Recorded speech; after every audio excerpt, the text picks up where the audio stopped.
hear you. I could just see Oh, that. there we go. I was muted. Yeah. So I know, at least in my case, since I'm the only one that ever combs my hair, I don't have to worry like the people on the TV news that don't know how to comb their own hair. Yeah. Yeah, I need to get my face powdered. I'm gonna be all glary here soon. Yes. Well, just looking at myself, I appear to be glary too, but well, I don't wear makeup any day, so it's just the way I am. It's good. It's good. You should keep your man card. So I got to see if I can turn myself up because I can't hear you, but I also don't know how to do this. So, oh well. Well, I can hear you. That's good. Okay, as long as you can hear me. Yeah, poor Jane yesterday. She could not figure out how to unmute herself, and it was so bad. Well, so Drew, are you there? Yep, I'm here. I see you. But I just. So how many we are people do you live, think we're going to guys. have here today? So right now we have 11. So if you go over and click on the participants, you'll see that we have 11 online right now, and we're also already posting to YouTube live as well. Okay, so are we on right now? We are live right now, and Oh, we're waiting on Stephen Moore to join us as a panelist. So this is a little different than your normal Zoom. So we have panelists versus attendees. So we are live, and so here pretty soon we got Josh. Josh, can you hear us? Yep, I can hear you. All right, so we're going to wait a little bit longer and see if we can get Stephen Moore to join us. Our keynote speaker, that would be good to have. Right. And then if you guys can just watch the clock, try to keep it in like the 15-minute range, and yeah, I won't time you or anything. So if you can just watch your own clock there, and we'll open up with a prayer from Josh. And so as soon as we get our main speaker here, we'll get going. And I imagine people are here to hear our main speaker. So if we're a little short, is that a problem? Is he looking for just 20 minutes? 20 minutes, 30 minutes. So Okay. Originally I had planned to start him at 6:30. So Cool. So yeah, I'll try to be closer to 10. okay. so that means I have to go like 10 minutes and 30 seconds. That sounds right.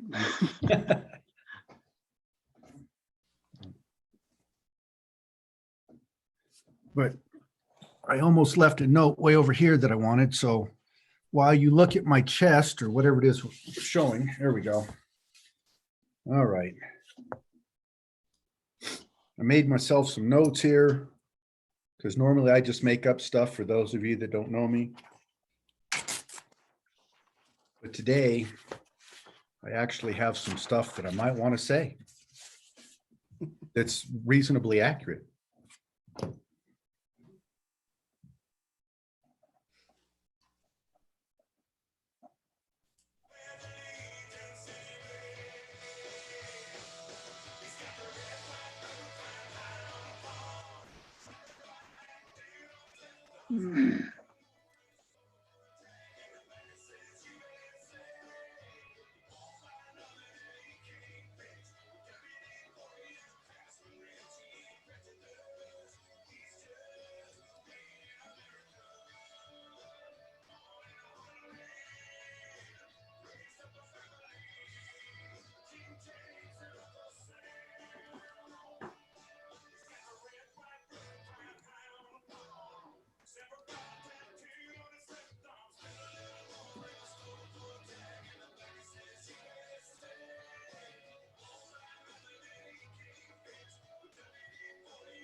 All right, thank you all for joining us here for the Tax Day Rally.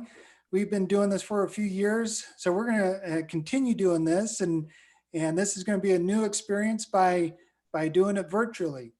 So we're going to ask John Chetty. He's a Trump victory organizer, and we're going to ask him to open us in prayer. Josh, turn it over to you. Alrighty. Can everyone hear me all right? Yes. Yes. Perfect. All right, let's pray. Lord, we thank you for the day, and we just thank you for of course, the technology we have to still be able to do this and have this rally here tonight. I pray that no one would have any difficulties getting on, and we'd be able to reach as many people as possible with this, Lord, and just get our messages out tonight, Lord. And just be with the speakers, Lord, give them wisdom and have the right words to say. And of course, be with this virus right now that's going around, and just pray that you would just heal the land and heal the people around the world, Lord, and just help us get back to our normal pace, and that we could get back on track and with our country and economy. And of course, with just meeting with people and pray with the elections coming up, that you'd be with them and have your will be done in each and every one of those situations, Lord. We thank you for your time tonight, and just pray that we'd have a good time. There'd be no difficulties tonight. In Jesus' name I pray. Amen. Amen. All right. Thank you, Josh. So we have some great speakers tonight. We have Jason Harper, Senator from Sandoval, and then Senator Bill Scher from San Juan County. And then later, as our keynote speaker, we're going to have Stephen Moore, which is an author for Trumponomics and bestseller book, Trumponomics. And then he's also with the Heritage Foundation.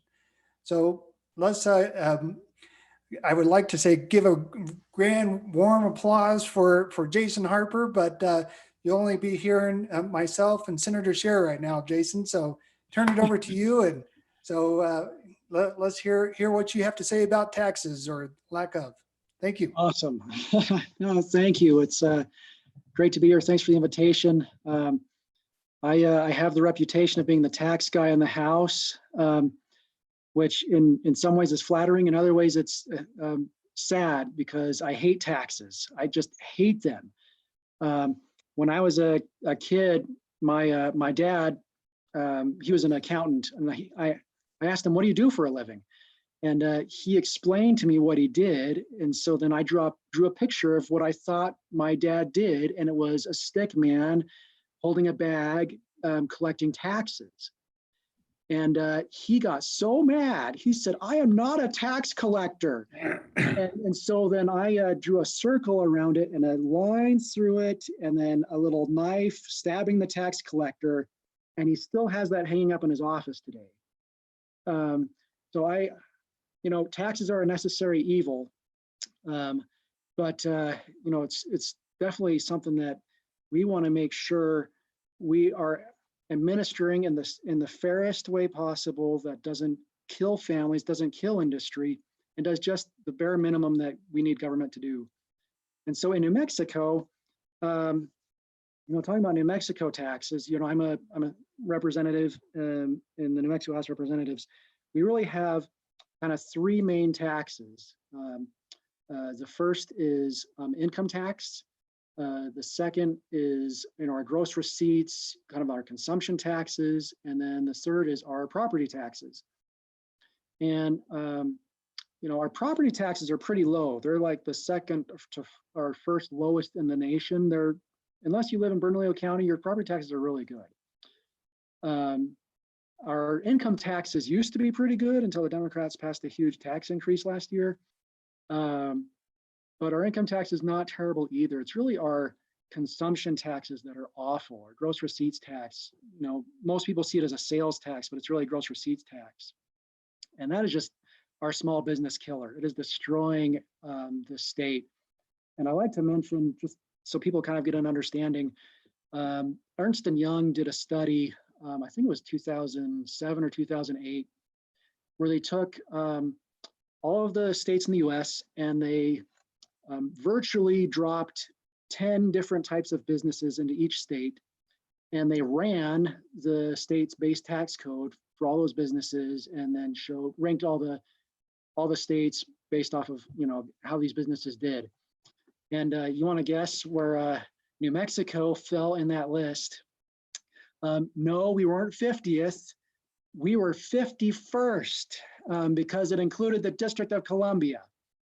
So we were dead last. But our Legislative Finance Committee staff and some of the tax gurus here said, oh no, Ernst & Young did this wrong. And so we actually got taxpayer dollars, state dollars, to pay Ernst & Young to run that study on us again. And we helped them. And when they reran it, because they'd forgotten all of our exemptions, deductions, and credits and such, we now were kind of middle of the pack with our neighbors when you looked at tax burden. And so to me, it screams two lessons. The first is even Ernst & Young got it wrong the first time. The experts, right, couldn't figure out our taxes. So how complicated and messed up our tax code is. And then the second is, if you don't qualify for one of these exemptions, deductions, or credits, how on earth can you compete? And so we really have to work on reforming our gross receipts tax, maybe going away from it completely, but that's really what's killing small businesses. So that's kind of the lay of the land for our state, where our taxes are in this state. Maybe just a couple thoughts, and then I'll pass it over to my friend, Senator Scher, who really led and started the conversation on reforming our gross receipts tax. We have a lot to be grateful to him for. So we put together a big reform package about 3 years ago, and it was a huge effort. I mean, it was based off of a model that we put together that took hundreds of hours of work, and then probably another 1,000 hours of writing the legislation, vetting it, and we got very close to passing it. It passed the House, but then it got killed in the Senate. And that was a big disappointment, all that work we put into it. But what happened last year was, this reform, of course, we raised some taxes and lower others, make it revenue neutral, but basically reset the whole lay of the land to make it more business friendly and fair for families. But this last year, our friends on the other side of the aisle took all of the tax raising components and forgot about all of the tax lowering parts and passed that. And it was the largest tax increase in our state history that they passed. And that was last year. And for those of you who remember, last year, we also had the largest surplus of tax dollars in our state history. So in the period where we were flush with cash, dollars were raining from the sky, instead of, cutting some taxes, maybe putting some rebates towards families, using some of that extra money to reform our code, they decided to raise taxes so they'd have even more to spend. And that just completely blows my mind. And I, I'm trying not to get too animated. And so anyway, it makes me insane. And then in the current situation, right? So we have this COVID crisis, married to an oil and gas war, which hopefully is resolving itself. I heard some good, some promising stuff in the news, but we're now looking at perhaps a $1.5 to $2 billion shortfall, maybe even $3 billion shortfall. And I heard, and I shouldn't be surprised, but I heard, what the first question was when all of the majority Democrats in the Senate got together to talk about how do we address this problem when we meet in a special session here in a couple months. The first questions that were asked were, what taxes can we raise? Right, that's the complete opposite of what we should be talking about right now. I mean, we're delaying at the federal level taxes being paid. We're giving rebates to families. We're giving grants to small businesses. But the state of New Mexico, the great leadership we have here, they're looking at how to raise taxes so that they could continue to spend at this reckless level. So I am still fighting for and championing for reform of our tax code that will really help businesses and families so that we can grow our economy here. So families can, not work 2 jobs and actually spend time with their kids and help them with their homework.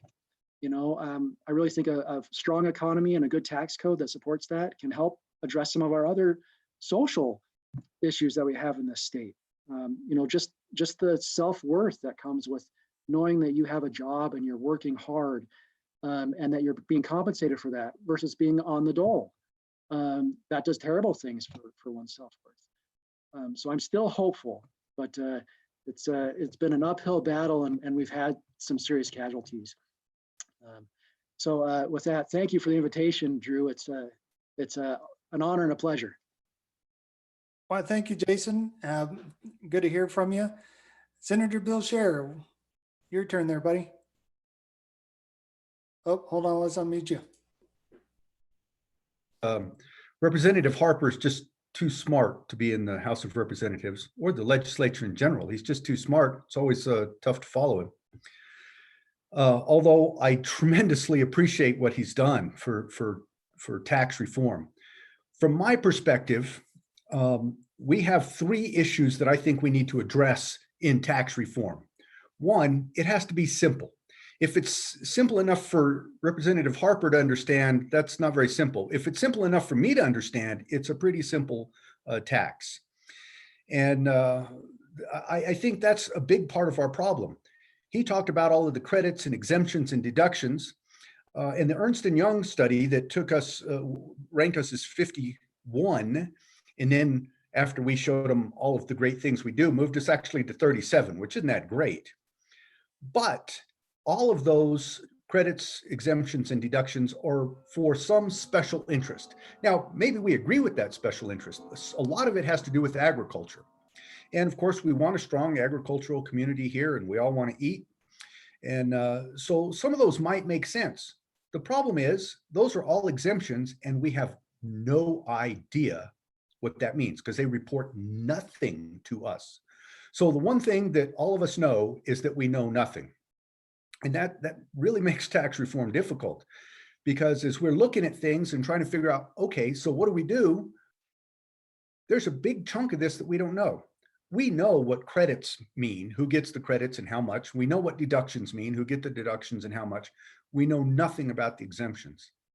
And that really, really, really makes tax reform difficult. Now, I know a lot of y'all are out there saying, well, just overtaxed. Well, I don't know if that's true or not, but I do know that we waste a lot of money. And so if we stop wasting that money, then certainly taxes in general could come down. But for me, the simplicity is what would run the rats out of the corners, and we would be able to see things.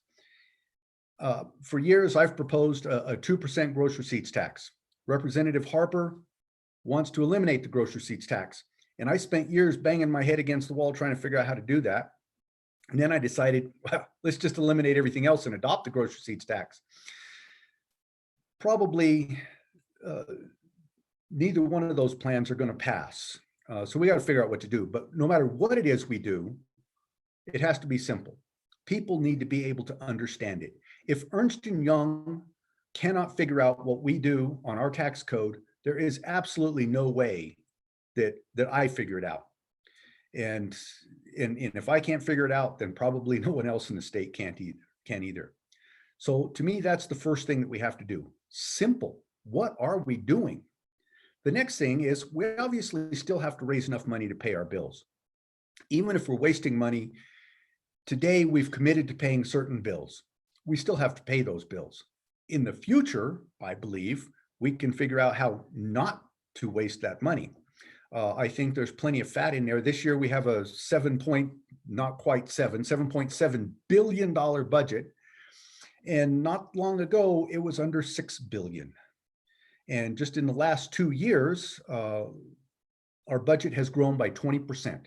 20% since Lujan Grisham became our governor. 20% growth. Wow. The next thing I think we need to do in any kind of tax reform is it's got to be attractive. Clearly, New Mexico is completely paid for by the oil and gas industry. I know there's a couple of people out there that would dispute that, but almost 50% of our revenue comes directly from the oil and gas industry. Another, maybe up to 25%, comes from the ancillary businesses that support the oil and gas industry. When oil and gas prices are up, money rains down on us, like Representative Harper said. When they go to under $20 a barrel, like they are right now, all of our money dried up. Our revenue stream went from abundance to beyond poverty levels in about 3 weeks. It was incredible, the drop in that price and what it means to us right now. So while we were planning on spending $7.7 billion, we'll be lucky to spend 5.7 when this is all over.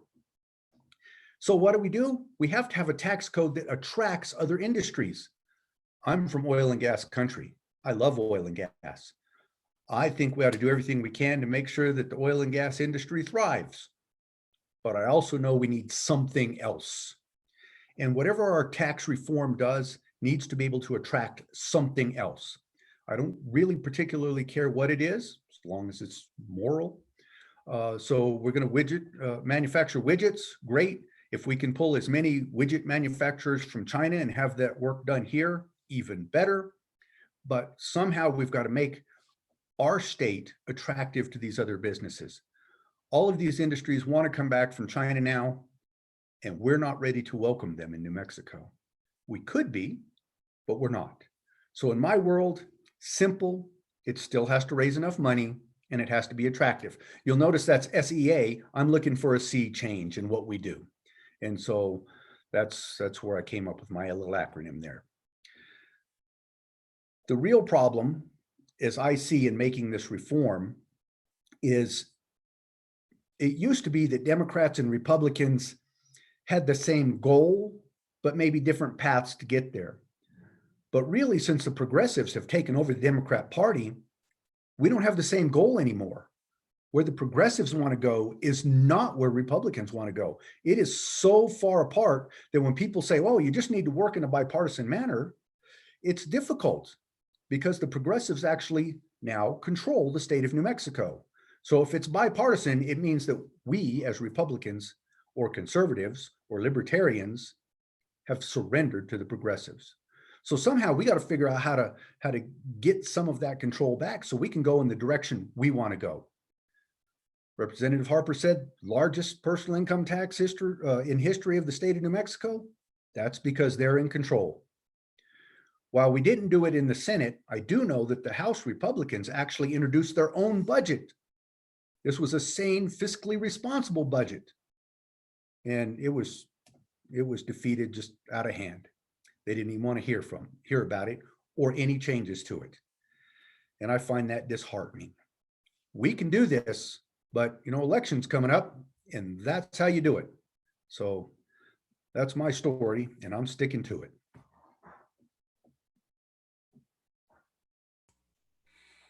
All right, so our main panelist, it still hasn't shown up yet, so we'll just have both of our panelists here. We had a question here. How much revenue does New Mexico get from Social Security and military retirement taxation? So that's a great question. I'll jump in there, Senator Sherry. You can follow up if you'd like. The estimate that we have from our Legislative Finance Committee staff is somewhere between $70 million to $100 million comes from Social Security income tax. And of course, that is based off of the federal tax. And how that works is the federal tax looks at half of the Social Security income that comes in. So half of it's not taxed, the other half is. And so when you look across the state, that's roughly $70 to $100 million. So one of the things that we talk about is if we weren't taxing either of these, military retirement or Social Security, would we get those people that pay that tax to want to come to New Mexico and stay in New Mexico? A few years ago, we spent $400,000 on this tool so that we could score new tax ideas and figure out what they did.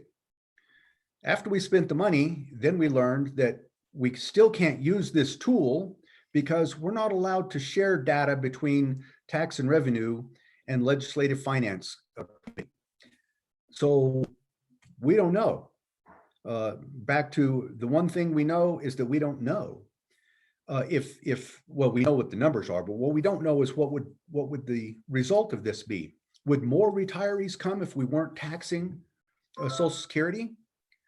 We were actually told in a committee, I don't know, was it 4 or 5 months ago, that nobody decides where they're going to retire based on a few $100s in tax. Maybe. But I also know that if you are here and you like it here, but you also think that it might be fine just to live in Arizona or Texas, Arizona and Texas are close and fine, and you can still see the grandkids. And why do you want to pay that extra couple of $100s? The military retirees, to me, are a much bigger issue here. I was a soldier. There's lots of soldiers that would like to be here, airmen mostly, that would love to be in New Mexico when they retire. And these guys are retiring, guys and gals are retiring in their 40s. They have a full career in front of them, and they're skilled labor. Most of the people in the Air Force, there's a couple of warfighter guys that fly around and do that, but a vast majority of the Air Force are really high-skilled labor folks. We want those people here. When we're talking about attracting a new industry, bam, they're right here. They're right there in Clovis. They're in Alamogordo. They're in Albuquerque. They're in Las Cruces. Let's keep them here. I think that would create a greater tax base than taxing what we're not getting from them now. But that's just me. Excellent. Thank you both. Another question is, why not try to lower taxes on oil and gas in half and put renewables under the same tax code and create similar subsidies for both industries, so less is paid by both for the same amount of the money? You want to start on that, Cher, or would you like me? I can start on this one. So all the time we hear about all of the subsidies that oil and gas industry gets. And certainly there are deductions and credits that oil and gas industry gets, but they're essentially the same as any other industry gets. The big difference is we do, in fact, subsidize wind and solar. We pay them to do their thing, while oil and gas industry pays us to do their thing in New Mexico. So I would love to find a way to tax oil and gas, tax wind and solar, especially if we're going to destroy oil and gas. And again, it's the progressive part of the progressive religion that oil and gas must be destroyed. They're evil. But in New Mexico, that's what pays the bills. So until we figure out how to tax wind and solar, we better hang on to that oil and gas industry. And if we're going to tax wind and solar, we got to tax them enough to replace what oil and gas has been paying for a long time. It's not the same because it's difficult to measure what you get. But I think we can measure it in BTUs or kilowatts or some similar number. But that's where I am with that. Tax, we aren't giving tax breaks to oil and gas other than anything else that we for any other industry. Yeah, so I agree with Senator Cher, and that's a great question. It shows some understanding of the energy economy here. And yeah, we probably are one of the top taxing states when it comes to the oil and gas industry. When you look at other states, how they tax the industry, we're number 1 or 2 when it comes to tax burden. And so, yeah, it would be nice to lower that burden a little bit and perhaps get some more activity, get some more dollars out of it if we did that. But to me, the more interesting question is, what are we going to do with the renewable industry? And Senator Cher touched on that. We've had different ideas of how to start taxing it. But whenever we even just talk about that, it's like the holy grail, that how dare you talk about taxing solar and wind? It's going to save us all. You are so evil. But yeah, right now we are subsidizing it. If we removed all the subsidies from solar, I think it might be able to stand on its own legs, maybe. Wind, I'm not sure if wind can stand on its own 2 feet yet without the subsidies. But if you did start taxing them, it would be pretty clear that they're not cost effective at all. So how do we make this transition, from an industry that funds the state 40–50% of our dollars to one that doesn't really contribute at all to the state? Great question.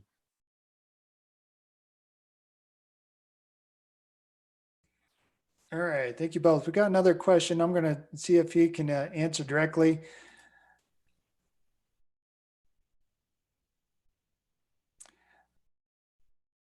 Mike Tillman, you have a question here on Social Security. I'm not understanding exactly what your question is. Go ahead and ask it, Mike. Well, Bill and I had talked about this. My question was, is Social Security double taxed in New Mexico? Well, part of it is it's taxed by the federal government and it's taxed by the state, but it's also taxed when you earn it and then taxed when you get it back. So that's what the double tax is. So, and I can answer this question hopefully in 60 seconds. The vast majority is not double taxed, but if you make a lot of money, there is a portion that is. And how that works is Social Security comes in two pieces, right? So when you pay for your Social Security taxes, that comes from dollars that are already taxed, right? When you look at your paycheck, after taxes, you pay towards Social Security. The other half comes from your employer. Your employer pays the other half of Social Security. And that comes from pre-taxed dollars. The employer can write off that Social Security on their taxes. So that's why when I mentioned that you've got the half and half, when you're filing your own taxes, the half that you've already paid taxes on, that is not considered in the equation of your income. That's taken off. That's not considered your income.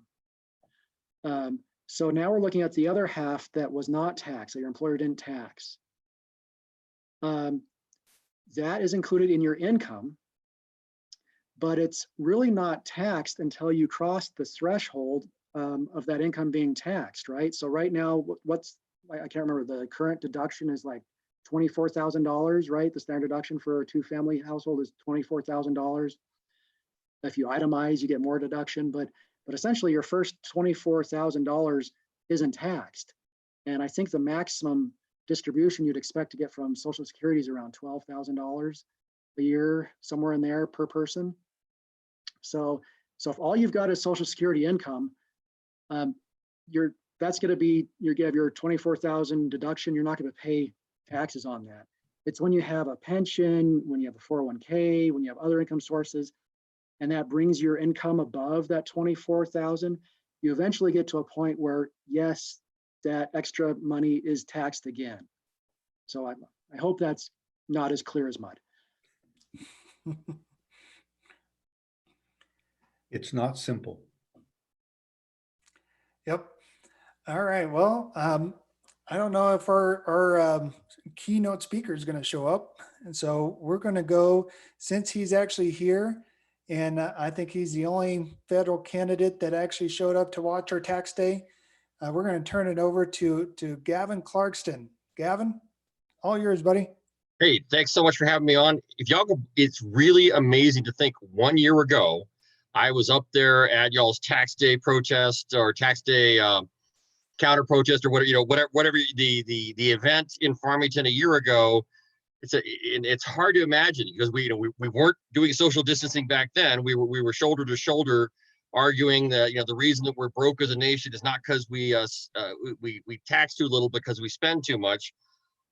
And now we've got an extra $2.2 trillion on the back of American taxpayers. So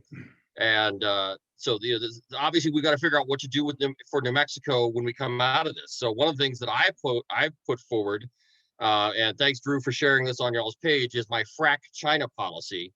Because one of the things that we can do, we've got $2.2 trillion that the CARES Act is going to cost us. And China holds about $1.1 trillion of U.S. Treasury debt.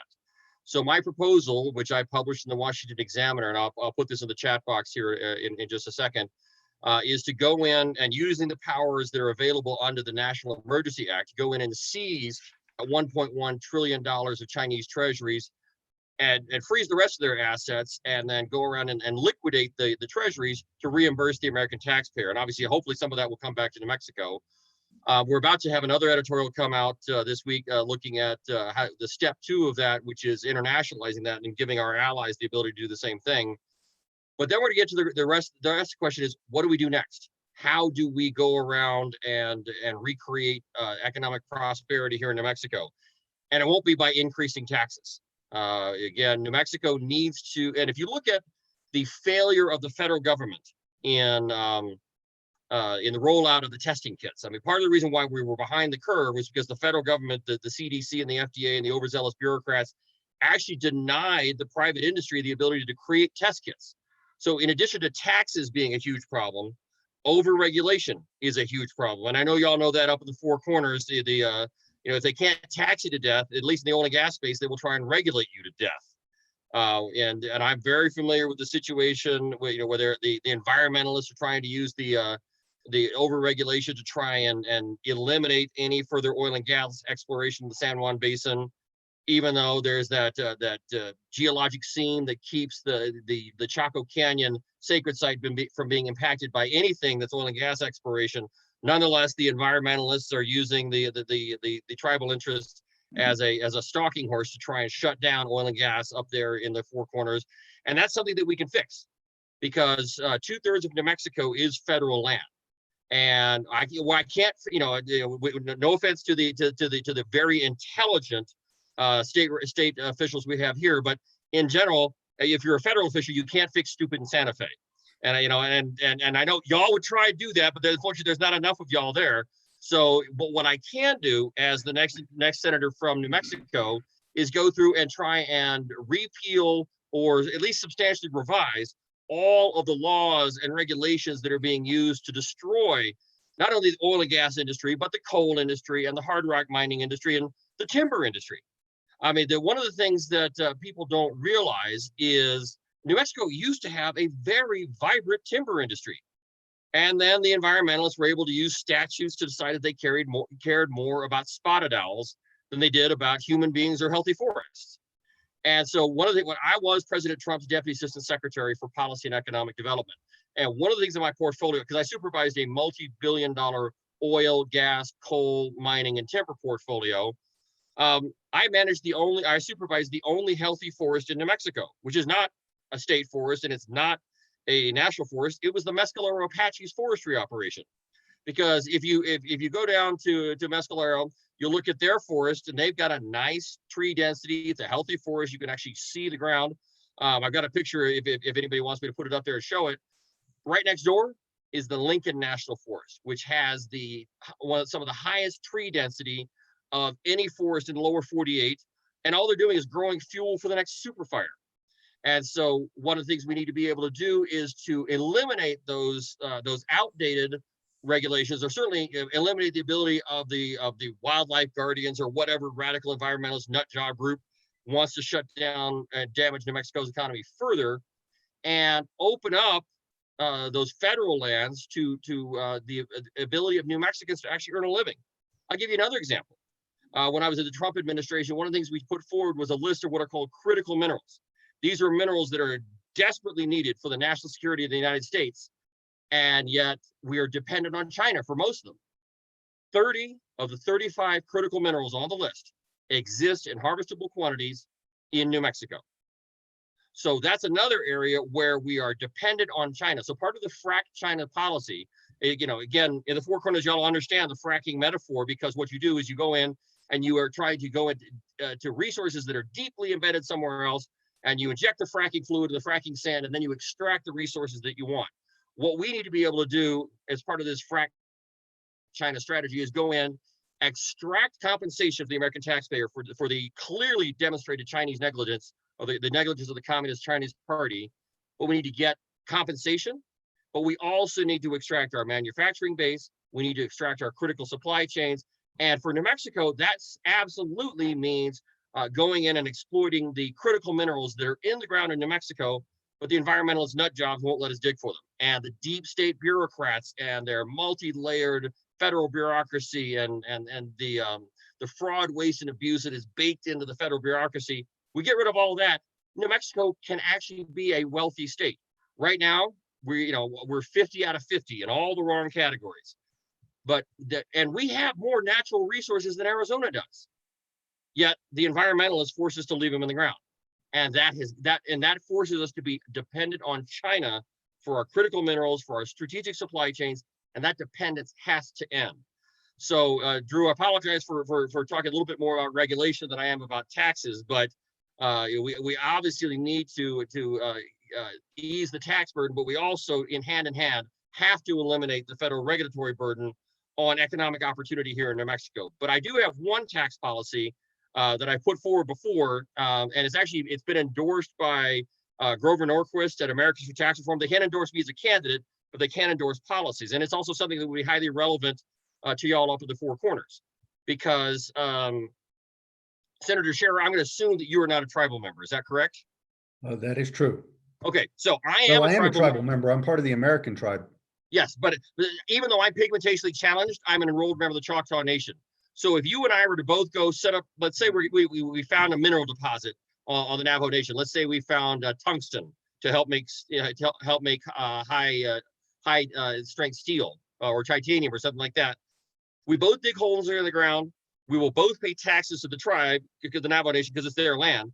But the state of New Mexico will add an extra tax on you for being a white guy. And last time I checked, that's racist. So Ronald Reagan identified this problem in 1983. He said that double taxation would lead to the death of tribal economies. And here in New Mexico, prior to the coronavirus, our unemployment on our tribal areas was at 56%. And Ronald Reagan said that we needed to get rid of it. His presidential commission in 1984 said we should eliminate that double taxation. And it actually emanates out of a case that came out of the Hickory Apache. It was an oil and gas case called Cotton Petroleum. And basically, he said we need to get rid of that double taxation, but Congress never did it. So when President Trump brought me into the administration to serve as the Deputy Assistant Secretary for Policy and Economic Development, one of the things I was tasked with was doing the economic modeling. And if you eliminated that double taxation and allowed any New Mexican that can, they can get a permit to go do an extractive industry business on an Indian reservation, that would actually end up bringing $2 billion of stimulus to New Mexico, $40 billion to the nation, and it wouldn't cost the taxpayer a single dime. All it would do is it would free those areas in New Mexico from oppressive tax burdens and allow economic prosperity in some of our poorest areas. And even for folks who never set foot on an Indian reservation in New Mexico, we all subsidize that poverty, and it's all federally created, and it's created by an activist Supreme Court and a do-nothing Congress that sat on the problem for 3 decades. Ronald Reagan's admonition is something that I am prepared to introduce on my first day in the United States Senate, and that will bring $2 billion to New Mexico.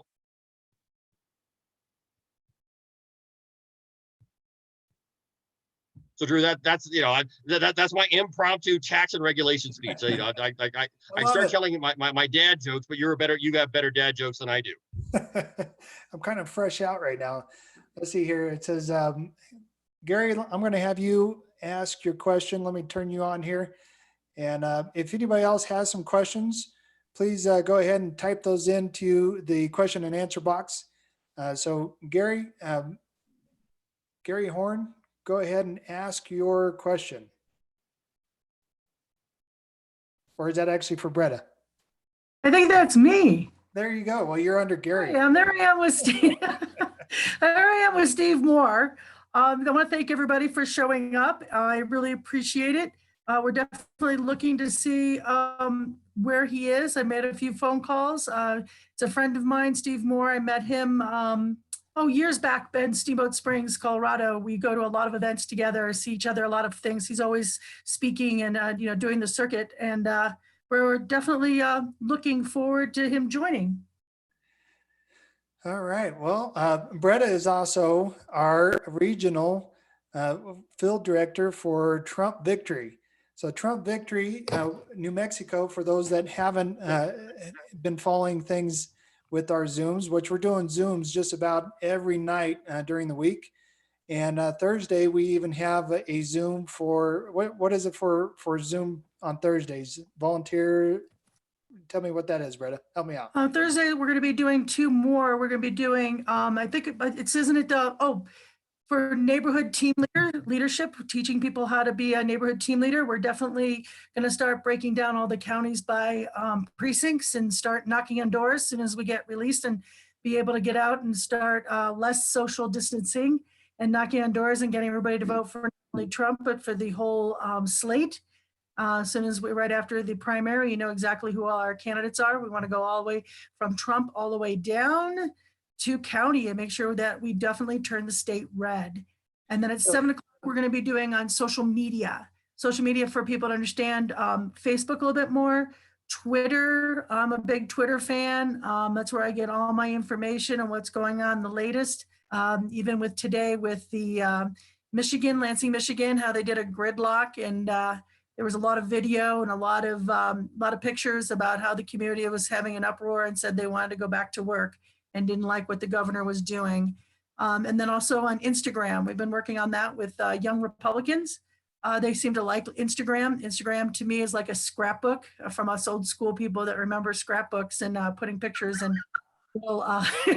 little plastic pieces. You remember that, Gavin? Yeah, well, and I don't know if y'all saw this, but there's actually 4 sheriffs in Michigan that have announced that they will not enforce their governor's overreaching shutdown order, because for a while their governor's even gone crazier than our governor. I guess she's trying to go ahead of our governor in the Biden VP sweepstakes. But she was actually for a while outlawing buying car seats at Walmart. So you could go to Walmart and you can go to Walmart right now in Michigan and you can buy a bottle of liquor, but you can't buy a can of paint, because she is deciding what the essential items are for your living. And there were actually 4 sheriffs in some of the rural counties in Michigan that just said, "Sorry, Governor, we're just not going to enforce that. We want to get they want to get Michigan back to work." It actually might be a good idea if you should call Tony Mace, and if our governor starts going out of control like that and telling us what essential items are to buy, maybe we can get our sheriffs to say, not so much. We need to get New Mexicans back to work. That sounds excellent. And I think everybody feels the same way, Gavin. So I think we're just like definitely using the social media pieces that are connecting with everybody, connecting with Facebook, making sure we're making to all these events. Because even on Friday night, we definitely have a Young Republicans Zoom and trying to get all the young Republicans across the CD3 and also add in Sandoval County and all the help that they're bringing over. And making sure that we're talking to the young Republicans and getting them ready to start knocking on doors with us and making phone calls. So Brenda, back up for a moment and explain what a neighborhood captain is. Okay, be happy to. So a neighborhood team leader is a person like a captain. It's somebody that's in their neighborhood that's going to make sure that other people are getting out and just making sure they're hearing about everything that all the promises made and promises kept that President Trump is providing for all of us. And we just want to put a structure together. So it's kind of like someone who would be like a captain of the neighborhood, and they would have some other volunteers that actually go off different streets or maybe do different parts of having like block parties or having events or having even a scavenger hunt for kids. And then all the parents get together and have a hot dog or hamburger and talk about what's going on and making sure that we're definitely turning the state red. And then they would have even more volunteers that are actually, like I said, knocking on doors and making phone calls. So we're looking for some leadership in the neighborhoods that would like to step up and be a part of that whole team structure, because not only do we need to make sure we have that team structure, it's for relationships. We can't just depend on numbers anymore. We definitely have to have relationships and one-on-one. And as we grow those relationships and as we grow that foundation, as soon as November's over and the president is reelected for 4 more years, no sooner we're going to get back in the first of the year and we're going to have to start working on the governor campaign. We got to start working on the campaigns in 2022.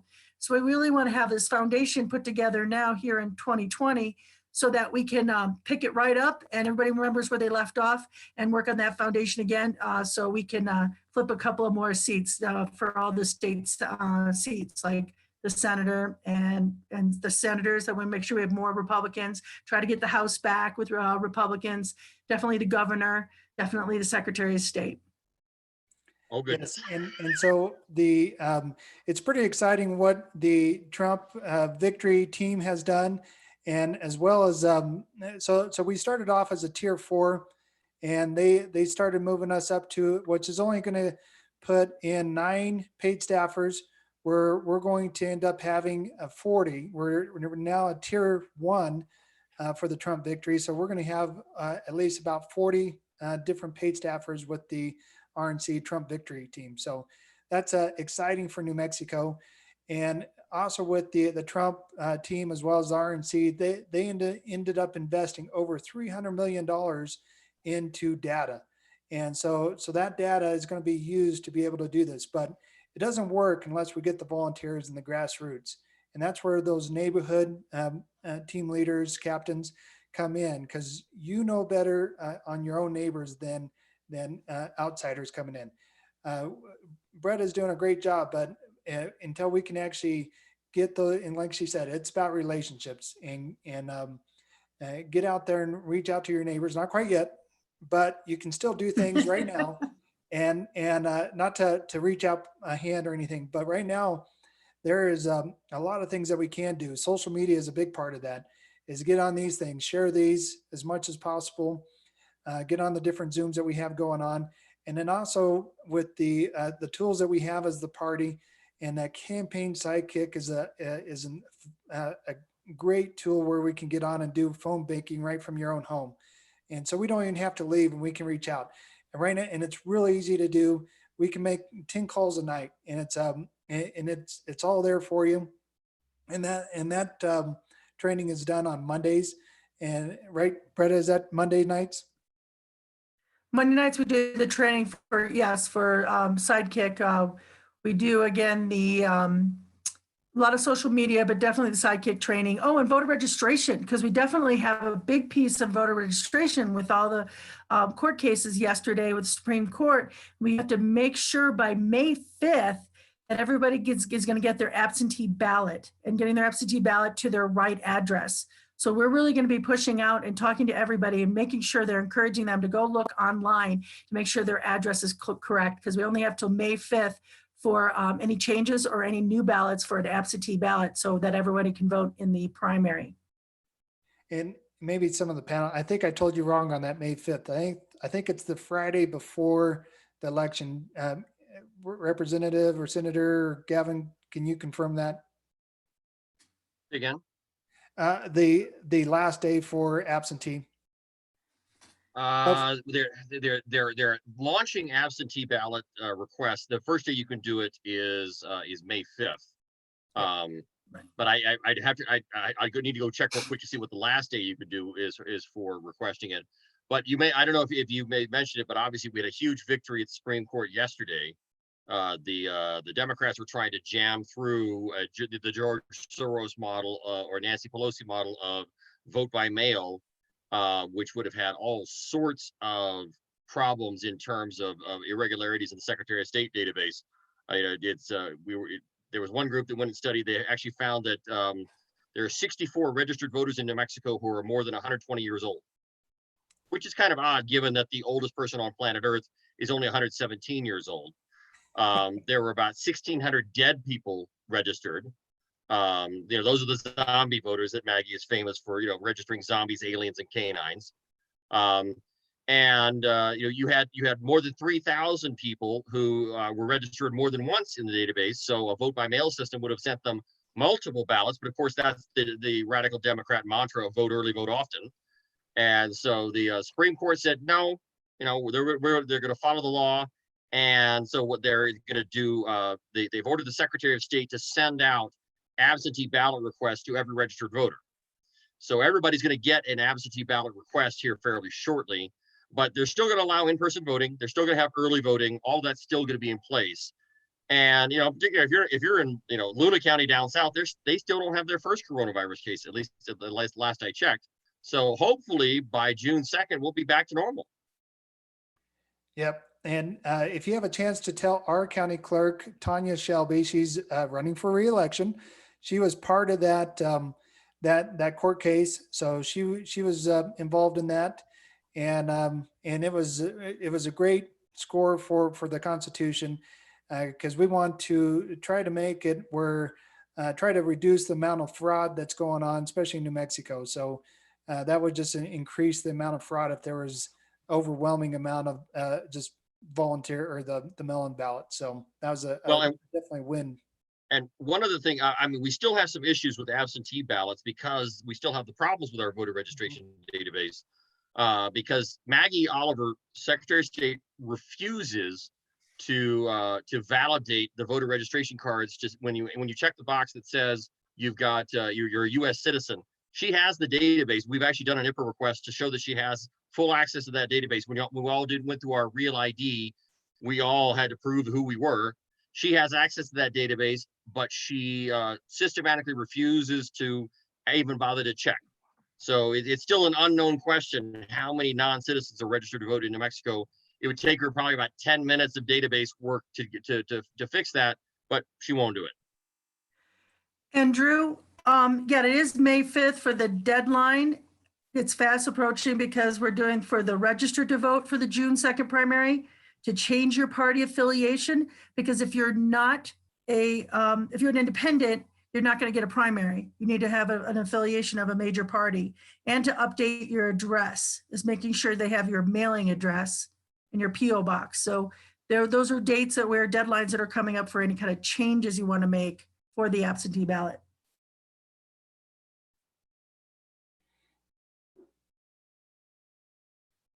And Drew, if I remember correctly, y'all are having a Zoom town hall for all the federal candidates on next Tuesday, correct?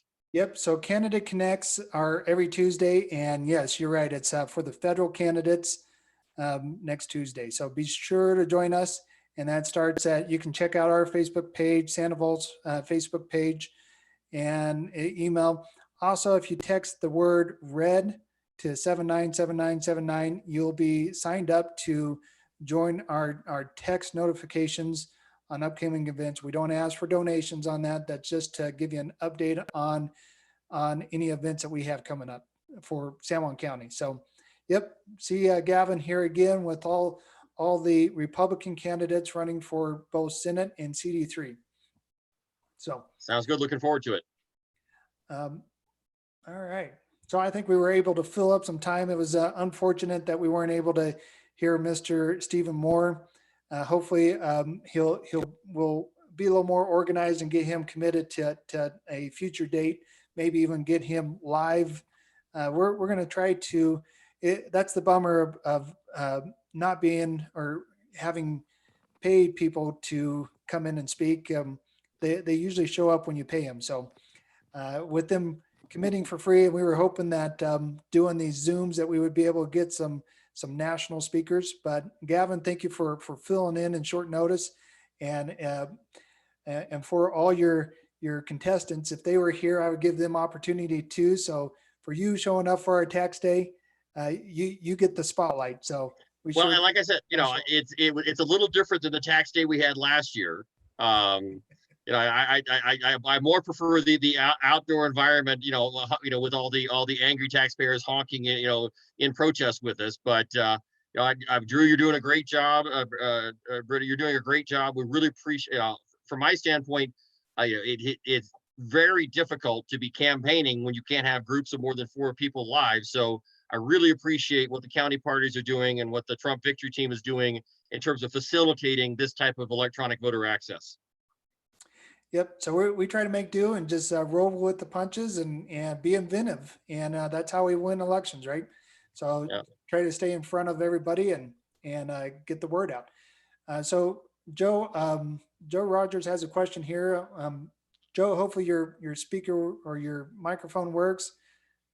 See if you want to ask your question there. If not, I'll ask it. How much money has to be made in taxes to be paid upon the payoff the true $2 trillion Paycheck Protection Act? Well, no idea. Lots. So the cost is $2.2 trillion. And my frack China proposal, where we go in and we seize the $1.1 trillion of China's bonds, or the bonds that China holds, will reduce that cost in half. We still have $1.1 trillion to go. And unfortunately, that's going to be just added to the debt. Now, some of the loans are for the companies that are larger than 500.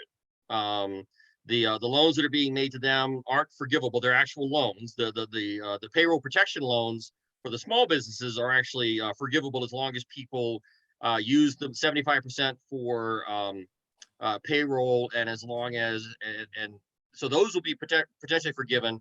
But the larger companies that are doing the pandemic loans, they get some of that forgiven in the form of tax credits. But they're the only way they get those tax credits is their credits against payroll taxes. So they have to have been employing people in order to get those tax credits. So some of that money is going to come back, but unfortunately, the bulk of it, of that remaining, assuming that that somebody in Washington implemented the frack China policy, it would still be upwards of $1 trillion that's added to the national debt.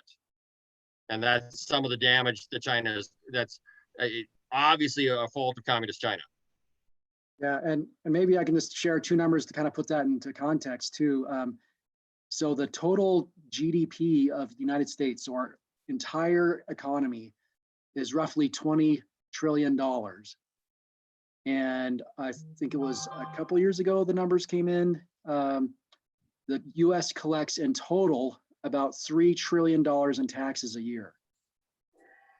So 2.2 is, what's that? 2/3 of the total amount of taxes that we collect in a year. Huge. Ouch. Yeah, that's pretty painful. One silver lining, my mom is the eternal optimist. She's the one with the compromised immune system that sends me a coronavirus joke once a day. But she was, one of the things we're talking about is the fact that since the federal government, most of the federal feds they're not working, they're staying at home. We're discovering that there's a lot of the federal government that we don't need. So one of the things that hopefully, we'll be able to work on when I'm in the United States Senate is going through and looking up how much of this federal bureaucracy can we just eliminate and get rid of, because we have more, the national debt is now getting to the point where we're spending a disproportionate amount of those tax receipts simply on interest payments for our debt. So we have got to start talking about fiscal responsibility and downsizing the federal government and simply spending less on the federal government, which means making some tough decisions about, cutting programs and maybe even cutting salaries of federal employees, which I'm sure will get me a whole bunch of federal employee votes. But one example of waste that we could focus on, everybody's working from home, and most people who are working from home from private companies still have to report in with their manager and be accountable for the work that's actually being done. Federal employees don't. One of the laws that Ben Ray Lujan signed his freshman year in Congress is a mandatory telework program that's a payoff to the Green New Deal types, where 1/3 of the federal workforce didn't go to work every day before the coronavirus. And when I was in the Trump administration, we caught people with little devices on their mouths that would make it twitch every 15 minutes to make it look like they were logged in, when in fact they were hiking the Appalachian Trail. And so we did the calculation that fraud, waste, and abuse that's baked into the system, again, a payoff to the Green New Dealers, cost the taxpayer $1 billion a day. So if we got rid of mandatory telework, that would save the taxpayer $360 billion. Now, that's still not $1 trillion, but again, that would be 1/3 of the remaining cost of the CARES Act after we implement the frack China policy for $1.1 trillion, eliminate mandatory telework and save the taxpayer another $360 billion. And we're starting to actually get to the point where we can afford, running our government with the tax receipts that we bring in every year. All right. So, Bill, you got anything? Drew, about 40 years ago, my father had a proposal that we send every federal employee home. And only when people started to complain that they couldn't get some service did we bring that person back. And at the end of 2 months, anybody that wasn't brought back, we sold their desk, we stopped renting their building. We kept them on the payroll till they retired, but we never replaced them. I think we're pretty close to being able to do that today. Senator Scheer, that sounds like We're a gonna great know idea to who's me. essential and who's not. All right. Well, thank you guys. We got a few guys from Joel. Can you turn on your mic is Shelby Jones actually, is that Donnell? Maybe. So Donnell, Inventor, and Joel, they do a wonderful job down there with the county party in Sandoval. Sure appreciate the Zooms that we've been on with them. And thank you all for showing up. We had about 27 that finally got on. Sorry we did not have our Heritage Foundation, Stephen Moore, show up, but we'll get him, keep in tune with our Facebook and our text messages. And join us next week on on all the different Zooms going on. So check out our calendar either on Facebook or our website, rpsjc.com. Any final comments, Representative, Senator, candidate? Just thanks so much for putting this on. I know you put in a yeoman's effort every time up there in San Juan County, Drew. And, you know, from the southern half of the state, we appreciate it. Thank you. Yeah, thank you, Yes, Drew. thank This was you. awesome. All right. Thank you. Thank you, Dave. gentlemen. You guys are awesome. Thank you. I really appreciate it. Drew, you did a great job. And thank you, senators, and thank you, candidate. We appreciate you joining us. All right. Thank you. Happy tax day, everybody. Go pay your taxes so we can continue to get our stimulus checks. Thank you. Have a good night. Bye. Thanks.